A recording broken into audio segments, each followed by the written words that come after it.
শোন না, সামনেই তো পুজো আসছে, কোন স্যালুনে যাই বলতো? চুলের অবস্থা খুব খারাপ। কোন স্যালুনে কেন? আমাদের রিসাতেই তো জুবিতা মেকআপ স্টুডিও স্যালুন আছে, তো সেখানে অনেক প্যাকেজিং অফারও আছে, শুনেছি সার্ভিসও খুব ভালো। আচ্ছা চল সেখানে যাওয়া যাক। চল যাওয়া যাক। তো ফাইনালি আমরা জয়িতাদির সেলনে পৌঁছে যাই। স্টেশন থেকে দিয়ের সেলনটি খুব একটা বেশি দূরে নয়, তোমরা হেঁটেও যেতে পারো, পারলে টোটো করেও যেতে পারো। অনুদি মেনলি হেয়ার স্পা করিয়েছিল, তো প্রথমে ওর হেয়ারটাকে ওয়াশ করা হলো, দেন ক্রিম লাগানোর পর ওর ম্যাসাজ করলো, যেটা কিনা খুবই রিল্যাক্সেশন দেয়। অ্যান্ড দেন অনুদি আর আমার সার্ভিস নেওয়া কমপ্লিট, আর আমাদের রিভিউটা শুনে নাও। আর তোমার? আমার তো হেয়ার স্পা হয়েছে, পুরো চুলটা ড্যামেজ ছিল, পুরোই ড্যামেজ হয়েছিল। আমি তো হেয়ার আমার প্রচুর ড্রাই, তো আপাতত এখন খুব সুন্দর লাগছে চুলটা, অনেকটা হয়েছে, অনেকটা। খুব তাড়াতাড়ি চলে এসো, পুজোর সময় খুব ভালো সার্ভিস, খুব ভালো। কি সার্ভিস নিয়েছো আজকে? আজকে আমি ক্লিন আপ নিয়েছি ফেসের উপরে। তো কেমন ফিল হচ্ছে বলো?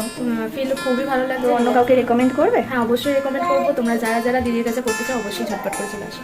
Thank you. দেখি, আমি তোকে বললাম না সার্ভিস কত ভালো। হ্যাঁ খুব সুন্দর, খুব